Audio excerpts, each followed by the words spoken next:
The 5th of March, 1933, and a nation goes to the polls. Little more than a month prior, the revolving door of the German Chancellorship had culminated in the appointment of Adolf Hitler of the Nationalsozialistische Deutsche Arbeitspartei. None, not even the most prominent members of the new Chancellor's inner circle, could have imagined that so much progress could be made for their cause in such little time. The chaos and political stagnation of the Weimar Republic, the unrest, the unease, the quashing of Germany on the international stage as it struggled to renegotiate the Dictate of Versailles, had seen the Chancellorship bounce around like a fish out of water, where there seemed little chance that progress might be made. But now, for them, the NSDAP members and politicians, just 34 days had passed, and they were on the brink of eliminating the very thing that had caused progress within German politics and for German politics to stagnate: opposition. The laws passed in February had seen the police force fall fully into the hands of the NSDAP. The ranks of the once Republican Guard that the police force represented became swollen and bloated with the brown shirts of the NSDAP. The Reichstag, the German parliament, that was the physical manifestation of the hatred that Hitler and his ilk felt toward the Weimar Republic, was smouldering. The people of the Hauptstadt of Germany lining up to wander through the corridors of the blackened building to witness the burnt timbers of the plenary hall as the Sturmabteilung stood guard over the destruction that Goering had afforded to 7 communists, symbolically signifying the new order that was quickly becoming established within Germany. With the almost complete ban on opposition party posters and propaganda, there seemed little to stand in the way of the NSDAP tide. As the NSDAP papers, Der Angriff and the Volkisches Beobachter claimed the election of this day, the 5th of March 1933, would legitimize the NSDAP as the principal power in Germany, carrying not only to the working class, but to the middle class and above the image of a righteous and fair party that was standing in defense of the nation against the communist rebellion that the burning of the Reichstag has signified the beginning of. Actions began to unfold within the street. These actions were to, under the guise of breaking the communist rebellion, purge all enemies of the NSDAP from the state, removing the opposition and the threat against the NSDAP, and according to Rudolf Diels, the soon-to-be chief of the Geheimstaatspolizei, or Gestapo, the SA storm squads had firm plans for operations in the communist quarters of the city. In those March days, the SA man was on the heels of the enemy. Each knew what he had to do. The storm squads cleaned up the districts. They knew not only where their enemies lived, but had also long ago discovered their hideouts and meeting places. Not only the communists, but anybody who had ever spoken out against Hitler's movement was in danger. These SA and SS, along with the Stahlhelm, who had been granted the powers they now enjoyed to arrest and beat without quarter on the 22nd of February, hunted down not only communists but social democrats, Jews, and many others. Many within these organizations used the opportunity to settle old scores, and few towns and villages across Germany were spared from the instances of the SA or SS getting more than a little rough with their quarry. Yet, as this happened, in a case of the ever-consistent duality of life under the shadow of the swastika, the SA were also used to portray an idealized national character, with the brutes being displayed as ordered and even compassionate to their fellow German. The day before the election, the Tag der Erwachenden Nation, organized by Goebbels and the NSDAP, had taken place in small towns and large cities. In Berlin, the Morgenpost reported in a small column, hidden within the folds of the paper. SA torchlight processions through Berlin. March to 24 assembly points. Within the framework of the slogan issued for the entire organisation of the NSDAP for yesterday, Saturday, the day of the awakening nation, torchlit processions and marches of the uniformed units and the entire party comradeship to 24 places took place in all parts of Greater Berlin in the evening, where Hitler's speech, which he gave in Königsberg, was broadcast with loudspeakers. At nightfall, the torches were lit at all 24 assembly points, and the marches set off along the designated routes. In most cases, they were opened by members of the Motorstürmer on motorbikes with torches. Then followed the SA and SS Stürmer, and behind them, the party comradeship, for the most part also equipped with torches, while SA and SS again formed the end of the giant columns. This was the event that was, for the first time at least with the NSDAP as the principal party within German politics, an attempt to solidify a new national Geist and identity. For Joseph Goebbels, Hitler's propaganda chief, the event was far more than a hidden section within other news. It was the preeminent spectacle, a spectacle to which he had dedicated much time for crafting symbolism and meanings with juxtapositions between the past and present. And for Goebbels and Hitler, Berlin lacked in this regard, which is why Hitler spoke from Königsberg. Königsberg was the great fortress city of the Deutsche Orden, or the Teutonic Knights. It was where the Teutonic Knights had banished the Baltic Curonian and Semigalian tribes after victory in the siege of Königsberg in 1265, and exerted their dominance over the region that had taken its name from another of the old Baltic tribes, Prussia. Königsberg rose to become the headquarters of the famous order, but when Albrecht of Brandenburg, Grand Master of the order, converted to Lutheranism after the Reformation, he convinced his overlord, King Sigismund of Poland, in 1525 to convert the lands into the Duchy of Prussia, beginning the Hohenzollern hereditary dominance over the land that culminated in the creation of the Kingdom of Prussia, when Friedrich III, Elector of Brandenburg, rode to the great fortress city and unified the two areas of Hohenzollern control into one, with the placement of a crown upon his head and his arising as Friedrich I, King in Prussia. This is what Goebbels refers to when he writes in his diary on the evening of the 4th of March, 1933. At 2 o'clock we land in the coronation city. The last preparations for the evening assembly were made. It will go like clockwork. In the introductory report, I already give a vivid picture of the day and its expected effects. The leader speaks with the utmost fervor and dedication. He continues with historical regard. When at the end he speaks of how he and the Reich president had shaken hands, the one who as a field marshal had liberated East Prussia from the enemy, while the other was doing his duty as a simple grenadier in the West, the whole assembly was filled with solemn silence and deepest emotion. Here, the handshake, the joining of the corporal with the field marshal President Hindenburg, the joining of the old guard with the new, an image Goebbels will use later that month again in the ceremony that became known as the Day of Potsdam. Hindenburg, whose history was rich in the region, had taken command on the Eastern Front during World War I. At Tannenberg, he had reversed the tide that was flowing in favor of the Russians, and returning them across the border, liberated, as Goebbels writes, Prussia. Here, now, the symbolism was clear.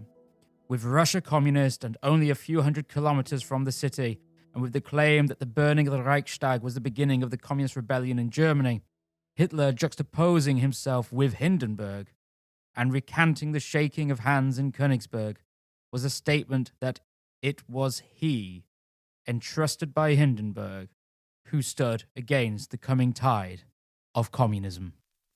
Goebbels continues. The final chord of the speech is powerfully accompanied by the Dutch prayer of thanksgiving, drowned out in the last verse by the ringing of the bells of Königsberg Cathedral. Over the radio, this hymn resonates through the airwaves all over Germany. 40 million people now stand in the squares of the Reich, in the evening streets, or sit in pubs and private homes by the loudspeakers and become aware of the great turning point of the time. So the bells of the Königsberg Cathedral, where the great philosopher Kant is entombed, rang out over the playing of the Alt-Niederländische Dankgebet that you hear in the background. The solemn hymn used now to connect the NSDAP with God. So the night before the election, Goebbels went to bed having written the final lines in his diary that evening as: all over the country, on the mountains, the freedom fires are burning. The whole of Germany resembles a single great shining beacon. It has indeed become as we wanted, the day of the awakening nation.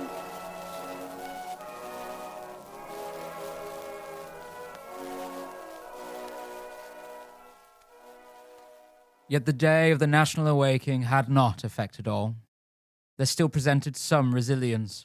The Morgenpost, whom had dedicated so little to Goebbels' manufactured day, filled its front cover, trying to evoke the rationalism rather than the nationalism within the people. Freedom of choice is assured. Unity and justice and freedom.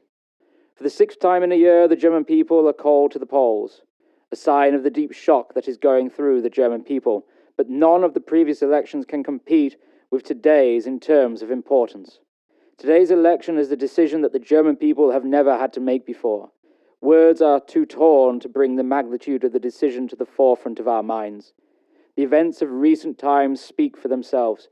It must have become clear to everyone in these weeks what is at stake. It must also have become clear to everyone where they stand.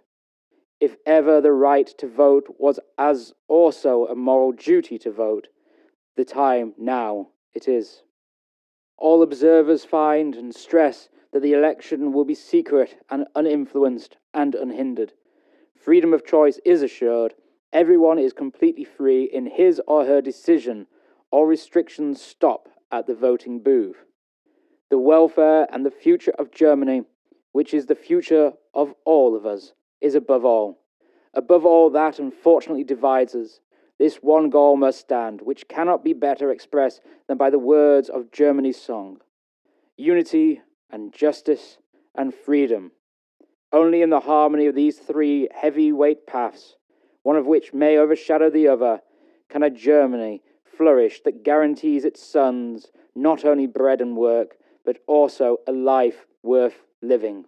But if there were any confusion as to where the Morgenpost sat, in where it wished to direct the support of its readers, all was cleared in its final front page paragraph.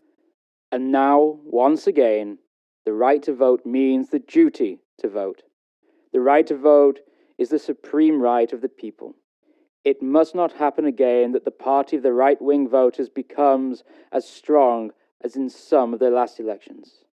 No electoral fatigue, but a sense of responsibility and compulsory voting. At 9 a.m, the voting booths opened. The ballot papers collected by those whom had risen from their beds, taken a detour on their way to the factories and mines, offices and shops, read as similar to the last election as one could have expected. Despite the crackdown on the opposition, the banning of public gatherings of the Social Democrats and KPD, the restriction on publication of election materials, there on the paper at Liste 3, or position 3, was the KPD, and at 2 was the Social Democrats. But carried at the top, at number 1, was the Nationalsozialistische Deutsche Arbeitspartei. It was now for the people to place their mark on German history. Achtung, Achtung. Hier ist die Sendestelle Berlin im Voxhaus. Meine Damen und Herren. Welcome to the Achtung History Podcast, written and presented by myself, Simon J. James. This week, the Reichstag, Episode 4, The Coming Storm.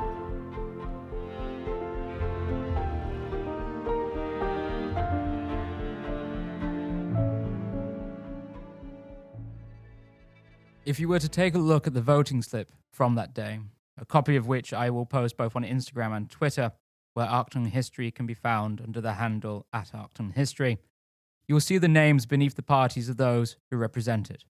For example, beneath the NSDAP, the names of Hitler, Dr. Frick, the Interior Minister, Goering, and Dr. Goebbels are listed. The Morgenpost stated that these elections were uninfluenced and unhindered. It perhaps took this moderate line knowing a stronger line, noting the suppression of the opposition to the NSDAP might have meant a ban on its own printed press. However, when one looks at the names beneath Liste 3, where the KPD, the Kommunistische Partei Deutschlands, is found, the extent of uninfluenced and especially unhindered can be found. The first name listed is Ernst Thälmann. Ernst Thälmann, chairman of the KPD, had run as the KP candidate for president in both 1925 and in 1932. For the KPD, he was perhaps the most famous face of the party, having also been the leader of the Rotenfront Kämpferverbund, the RFB, the paramilitary arm of the communists, until its ban in 1929. He had also been the one to break the KPD away from its allegiance with the SPD, and continued Stalin's position that social democracy was the left arm of fascism. Since the fire in the Reichstag, Thälmann had gone to ground in an attempt to escape from the roundups that were already proving effective at filling the prison cells and barracks throughout Berlin with the political enemies of the NSDAP. The KPD organization had a number of safe houses across the city, safe houses that were well guarded by members of the organization. It is therefore unclear how Ernst Thälmann ended up living with Hans and Marta Kleczynski at their address of Lutzower Strasse 9 in Charlottenburg. Charlottenburg was and remains an affluent district within Berlin, dominated by both the Grand Palace, whose construction was ordered by the first king in Prussia, and also by its monumental Rathaus. If there were to be a district of Berlin that were to be classified as middle class, this would be it. It was a far cry from the Meyershof and Nettelbeckplatz of Wedding, or the streets of Zieten, Prinzhangeri, and Jägerstrasse of Neukölln, all which were considered the red fortresses of Berlin and areas that might have offered Thälmann protection. Instead, in hiding in Charlottenburg, he was hiding in an area that populated by the people the NSDAP hoped to corrupt with the fear of a communist rebellion. Therefore, it is little to no surprise that within days of the Reichstag fire, there had been a number of residents of the district report to the police Thälmann's presence. The garden neighbor, Hermann Hilligers, was one of those people. At an insistence of his party comrades, they understood the danger that the NSDAP were now imposing. Thälmann agreed to go into exile on the 5th, the day of the election. However, as the German populace was putting their crosses into the circles of the ballot papers, Thälmann was already languishing in jail. On the night of the 3rd, 8 policemen from the police station 121 surprised Thälmann at the Kleczynski residence as he was packing his bag. It is by mere coincidence that on the day that Ernst Thälmann, KPD chairman, was arrested and taken to the jail cells at Berlin Alexanderplatz, in the center of Germany, in the district of Nora in Thuringia, the next chapter into the darkness of a Germany under NSDAP rule was being opened. It was a quickly established affair, the first concentration camp of the NSDAP in Germany. Established in Thuringen by the NSDAP Gauleiter of the region since 1927, Fritz Sauckel, it was a hastily thrown together affair. Sauckel, however, had proven himself a loyal Nazi and was rewarded as such with the title of Reichsregent von Thuringen, and his loyalty to the Führer and the NSDAP cause was evident in his mistreatment of the opposition. The Nora concentration camp had 2 locations. The first, that holds the distinction of being the first, was on the 2nd story of the Mitteldeutschland school, the students of the school even serving as temporary guards to those arrested. Somewhere between 50 and 200 enemies of the NSDAP were quickly imprisoned here, with the charge made to Thuringen Economic Office calculated at 1 mark 50 a night per prisoner. However, the school couldn't hold all the prisoners, and a hangar was used at the nearby airfield, where those imprisoned had to sleep on the concrete floor. Here, beatings by the SA were commonplace. Of the other names listed, however, for the KPD on the Reichstag's ballot, Ulbricht, Dahlem, and Grosser, their hideouts proved more successful. They managed to evade the police, but naturally the public image of the KPD was immensely hampered, even in a time before the slimy baby-kissing of post-war politics. So the German people go to the voting booths throughout the day. In Königsberg, Hitler and Goebbels also go to a small voting booth, surprising the official on duty with their presence. On the paper, they make their mark and slip the paper into the box. Quickly, it's off to the Königsberg airfield and a flight back to Berlin.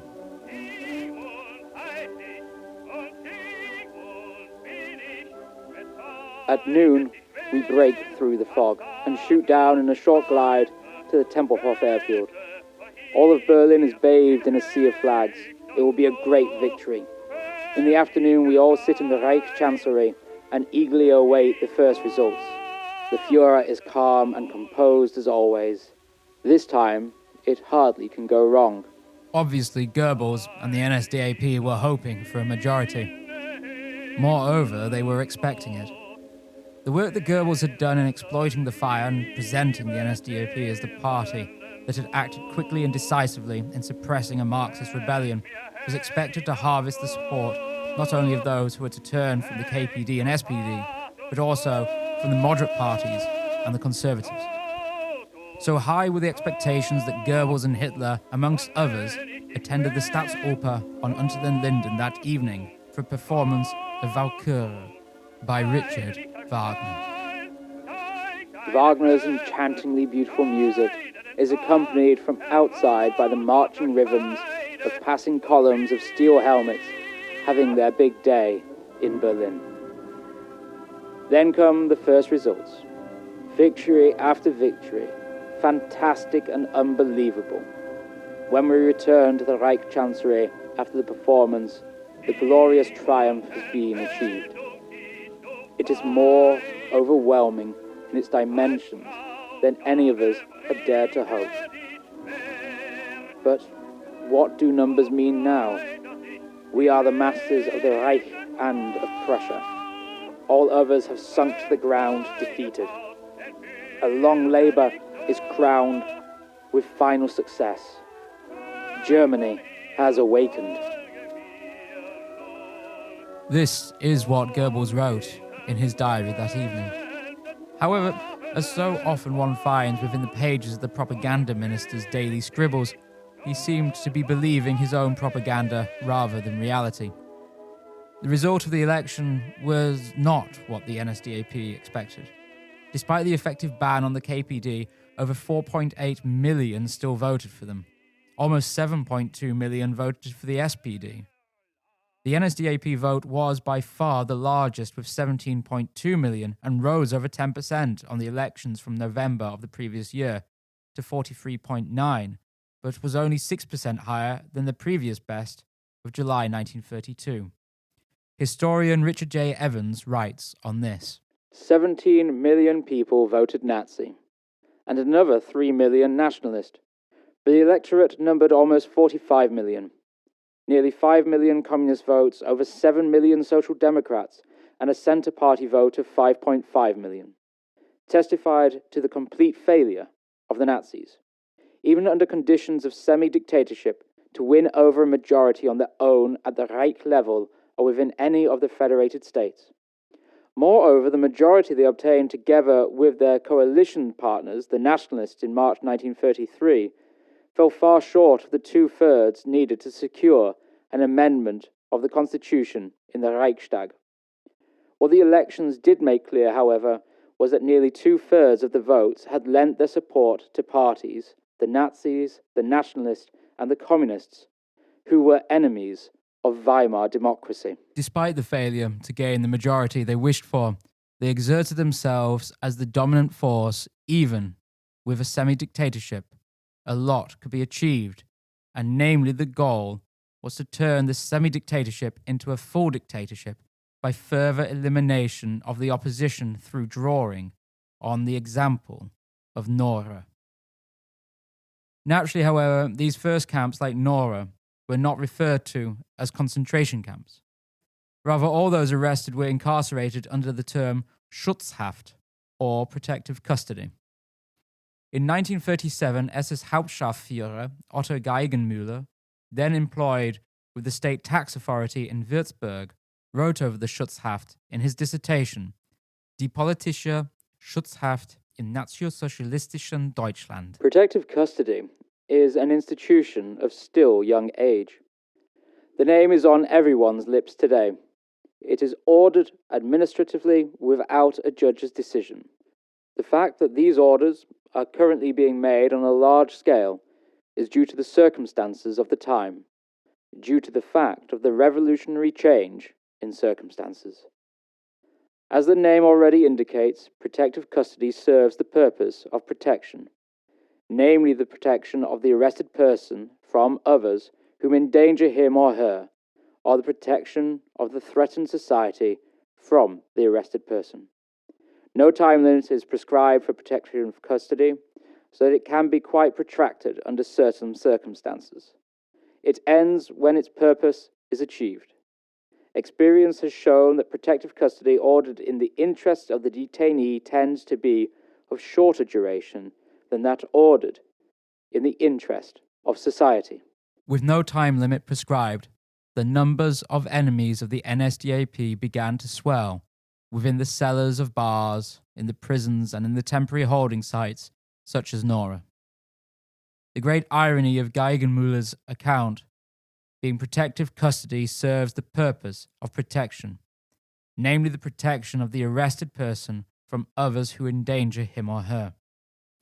But the people who endangered the arrested, the KPD members, SPD members, dissidents, or the undesirables, were now imprisoned by the very beasts who wished them harm.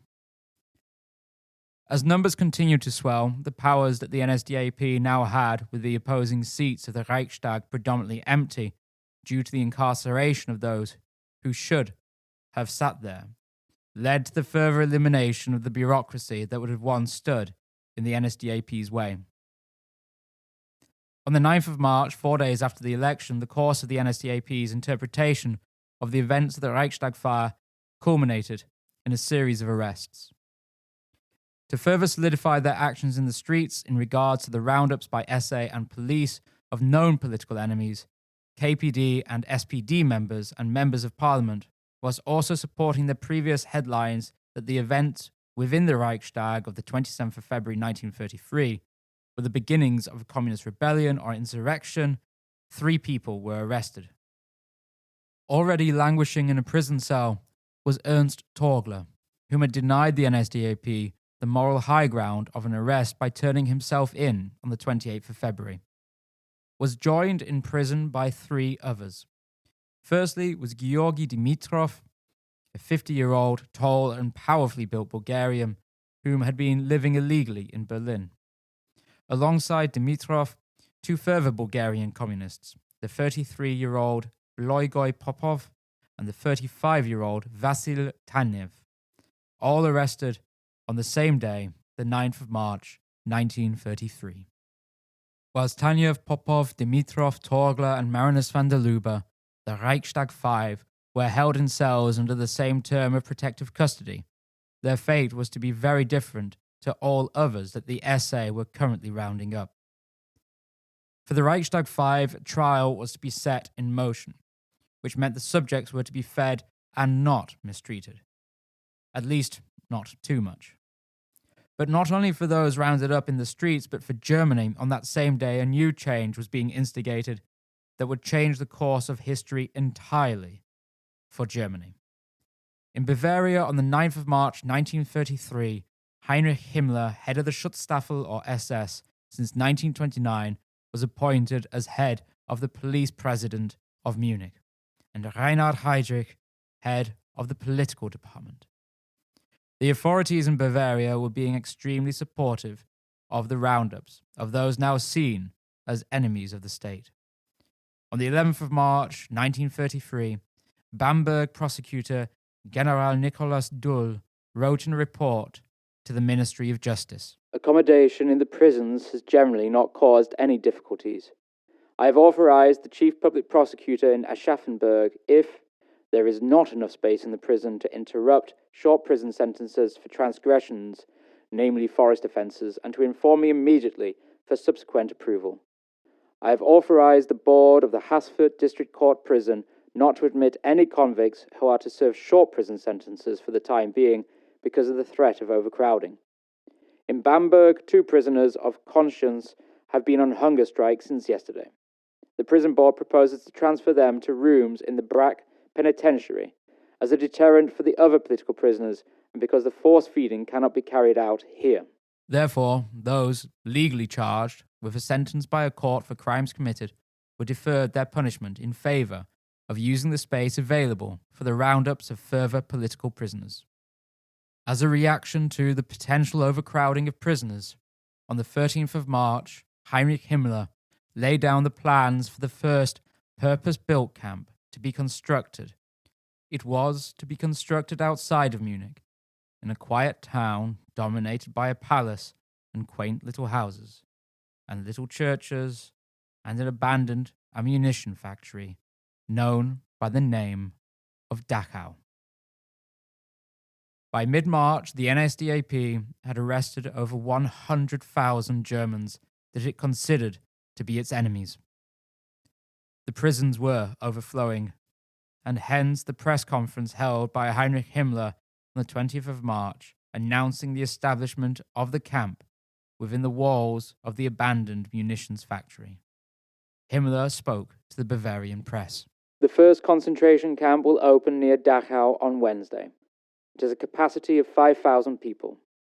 This is where all the communist and, if necessary, Reichsbanner and Marxist functionaries who endanger the security of the state are drawn together.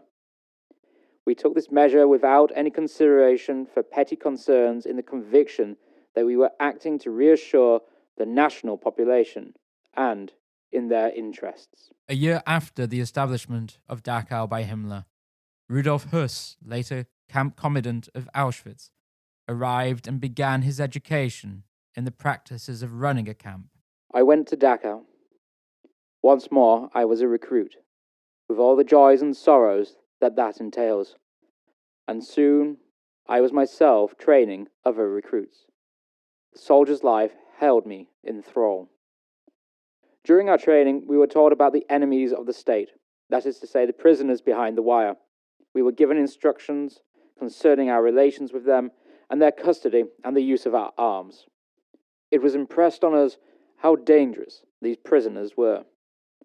I observed them at work and as they marched in and out of the camp, and I heard a lot about them from those of my comrades who had served in the camp since 1933.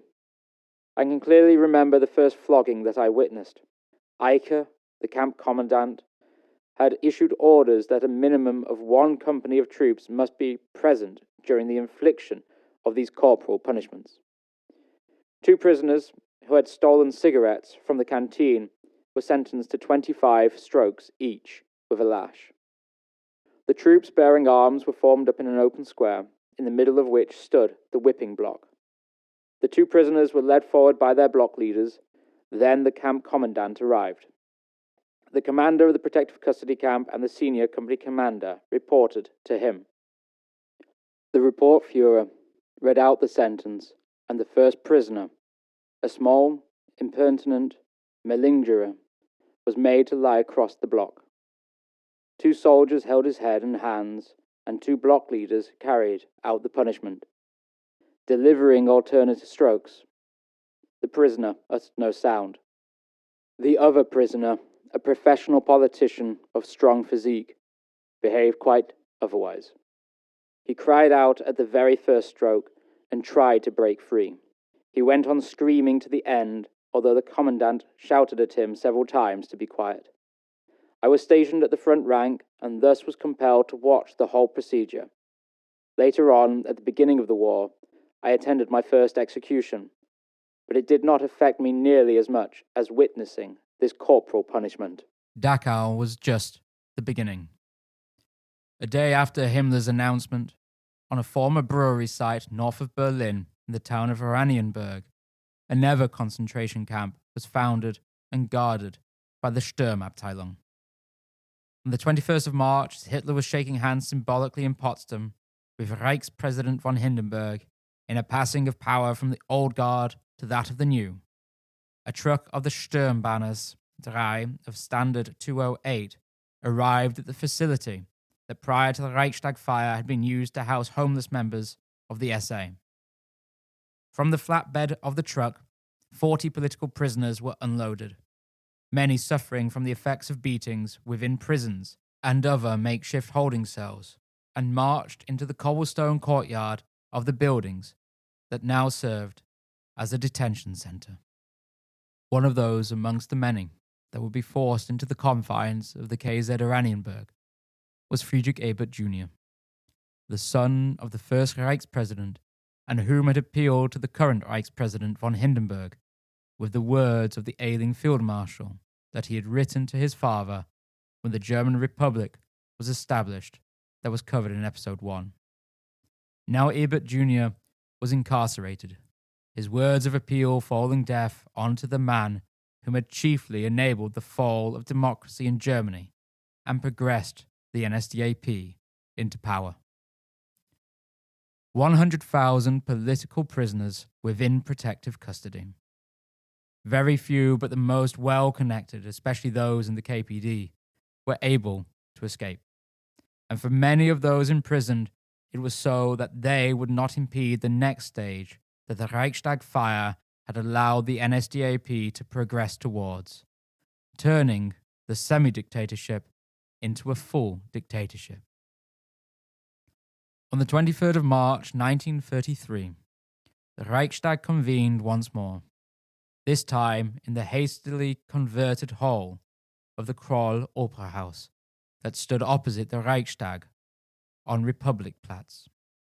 It was evident with a quick glance that many members of the Reichstag were not present, most of the KPD members who had not managed to escape already being in Schutzhaft or protective custody, along with most of the SPD. The German law stated, however, that 2/3 of the parliament had to be present for a bill to be passed, and 2/3 had to be present at the vote also. So with a Reichstag of 647 seats, 432 were required to be present for the NSDAP plans to come to fruition. Combining the numbers of the SPD and KPD meant that they together occupied 201 seats, meaning only a further 15 seats would be required to stop a vote and not be present for the bill put forward, which read, Article 1. Reich laws may, in addition to the procedure provided for the Reich Constitution, also be passed by the Reich government.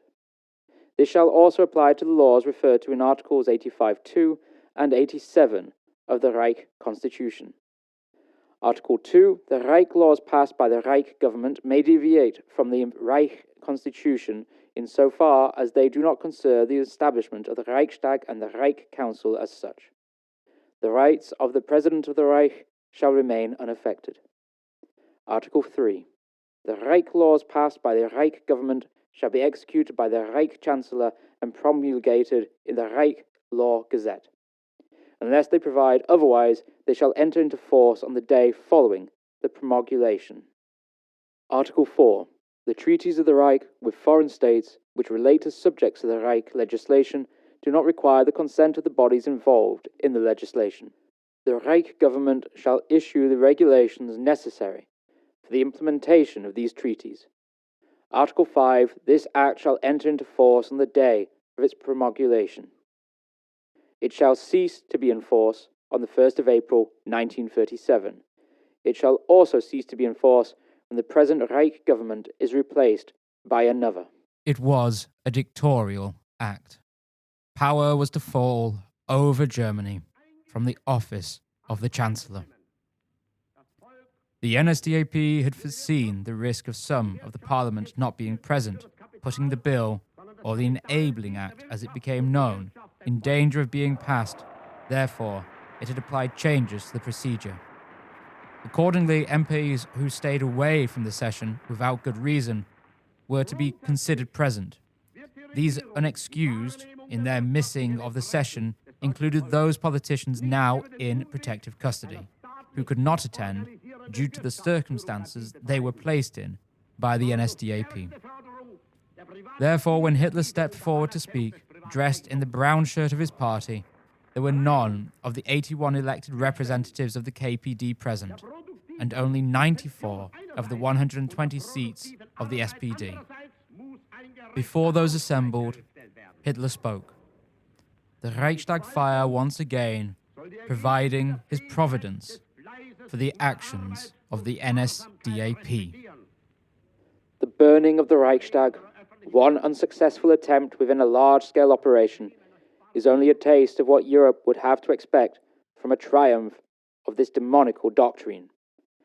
When a certain press, particularly outside Germany today, attempts, true to the political lie advance to a principle by communism to link Germany's national uprising to this disgraceful act, this can only serve to strengthen my resolve to leave no stone unturned in order to avenge this crime as quickly as possible by having the guilty arsonist and his accomplices publicly executed.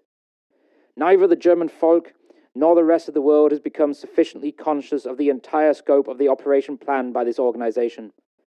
Only by means of its immediate action was the government able to ward off a development which would have shaken all of Europe had it proceeded to its disastrous end. Several of those who fraternize with the interests of communism, both within and outside of Germany, motivated by hatred for the national uprising, would themselves have become victims of such a development. It will be the utmost goal of the national government to stamp out and eliminate every trace of this phenomenon, not only in the interest of Germany, but in the interest of the rest of Europe.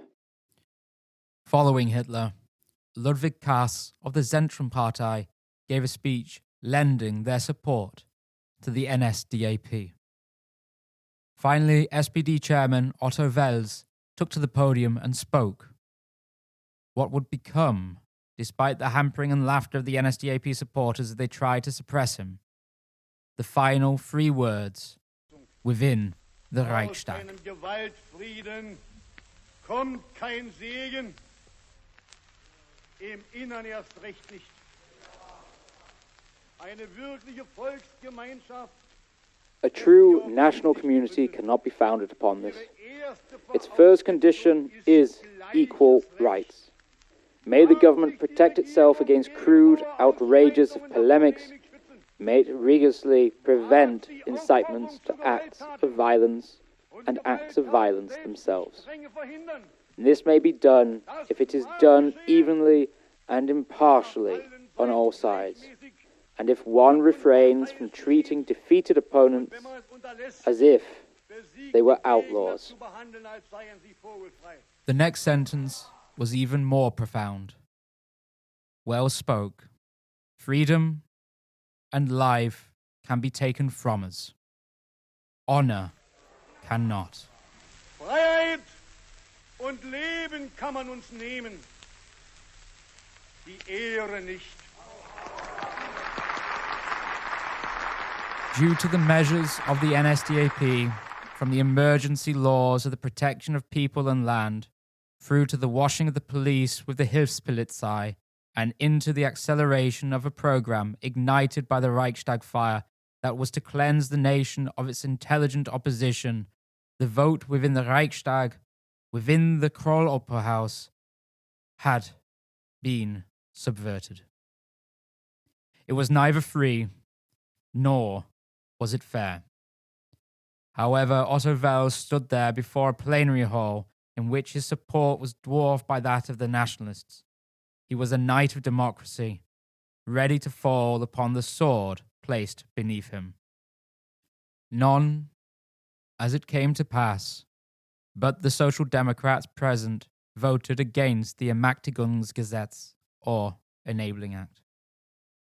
For the other parties, amongst them the Centrum, they instead decided to give total power to Hitler, perhaps hoping it might save their own necks, selfishly sacrificing Germany, if but to remain relevant for a little while longer, until the wrath of the NSDAP turned against them.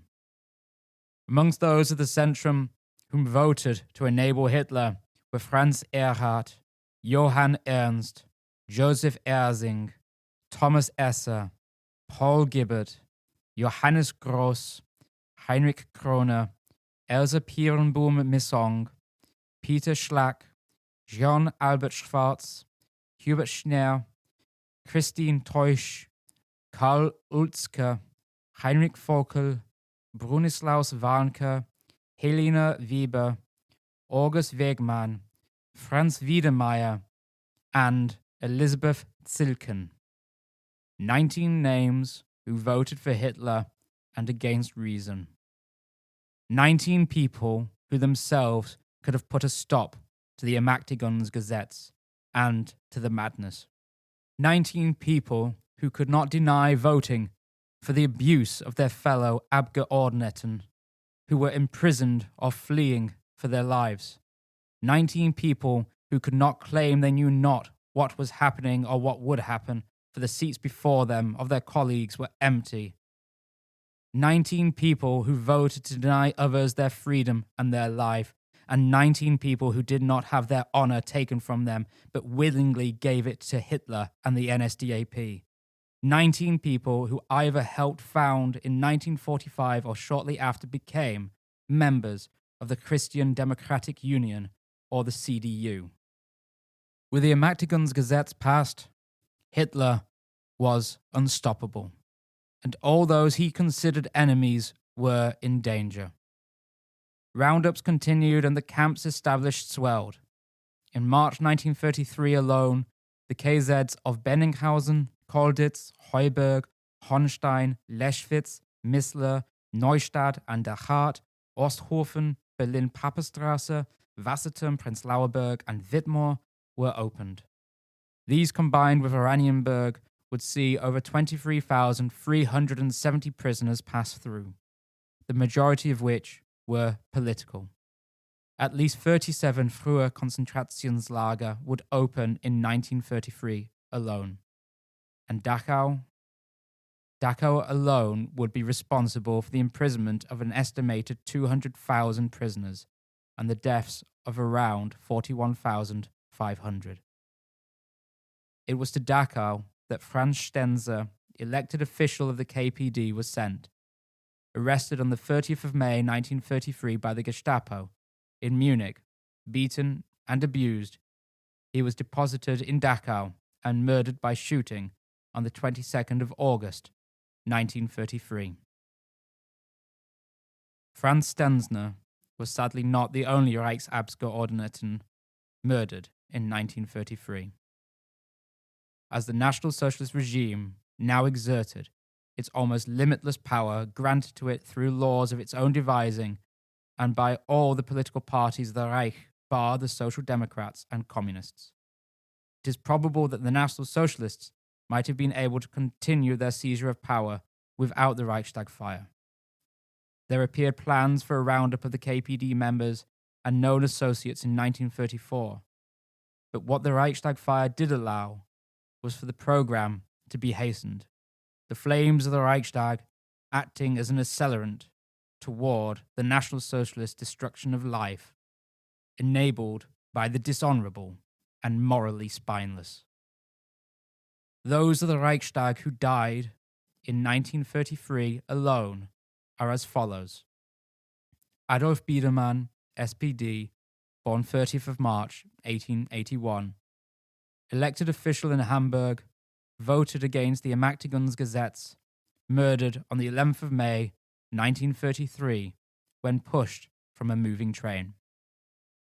Otto Eggerstedt, SPD, born 27th of August 1886, elected official in Schleswig-Holstein, arrested on the 27th of May 1933, imprisoned in the Altona prison, transferred to Esterwegen concentration camp, murdered by the SA whilst carrying a tree trunk with 3 other prisoners.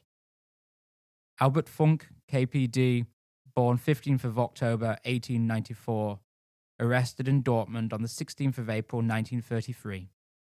Transferred to Recklinghausen Police Headquarters on the 27th of April, beaten to death that same day. Otto Geiselhardt, SPD, born 8th of December 1890, Reichstag official 1928 to 1930, Oberbayer Schweben, arrested 12th of March 1933, taken to Günzburg prison, believed to have committed suicide on the 18th of March 1933 in order to escape being sent to a concentration camp. Günzburg's mayor Hanna spoke shortly after of Geiselhardt as someone with respectable moral pathos and was always open and honest, advocating what he thought was right. Albert Janker, KPD, born 10th of May 1907, youngest elected official of the Reichstag, elected for Chemnitz-Zwickau, arrested in April 1933, sent to Volkhaus Reichenbach, beaten and hung by SA and SS men. Ernst Putz, KPD, born 20th of January 1896, arrested 19th of July 1933, sent to Moabit prison, committed suicide 12th of September 1933 to preserve the freedom of his family, whom were threatened with detention. Walter Rieck, SPD, born 26th of January 1878, placed in protective custody in the Danzig prison, murdered on the 19th of May 1933. Julius Rosmann, SPD, born 8th of November 1878, arrested 2nd of May 1933, beaten and abused over a 2-day period. Rosmann was shot and murdered on the 4th of May 1933. Walter Schutz, KPD, born 25th of October 1897, arrested in the morning hours of 29th of March 1933, taken to a cell at an SA barracks in Königsberg, beaten and stabbed to death by SA men. Schutz's widow was shortly thereafter taken into protective custody and made to sign an agreement where she pledged to remain silent over her husband's death. Otherwise, she would suffer the same fate. Johannes Stelling, SPD, born 12th of May 1877, elected official of Oppeln, kidnapped on the night of the 21st of June 1933, beaten, humiliated, and tortured by 150 SA men on the orders of Berlin SA leader Herbert Gerke. Body recovered from the Dahme River on the 1st of July 1933. Multiple gunshot wounds visible, but only identifiable by a wedding ring and a monogram within a handkerchief. A further 86 Reichstagsabgeordneten would be murdered or die as a result of their treatment by the NSDAP, including 4 members of the Centrum Party who gave Hitler and his associates the power to abuse the German nation and eventually Europe in the wake of that fateful fire on the evening of the 27th of February 1933, when the Reichstag burnt down. This is, but only for a short while, a pause to the Reichstag series. It will return later in the year with another episode that will explore the trial and the fate of the Reichstag 5 and naturally the myths surrounding that fateful evening. Now we end with the final written words of Ernst Putz, whom in those darkest moments, as he languished in a cell, sought to save others, even if it meant the greatest sacrifice. He wrote, "This is my tragedy. I, who have really tried to devote my whole life to others, am perishing over the fact that I may have harmed others and good friends who are close to me. Now it seems clear to me that it is best for all parts if I leave. I can't help anyone now. I can only make amends for a few things through self-sacrifice. It seems to me whereby I spare other people. I have often thought that suicide was cowardice. In these days, when I am having to deal with this outcome, I see that it is not so."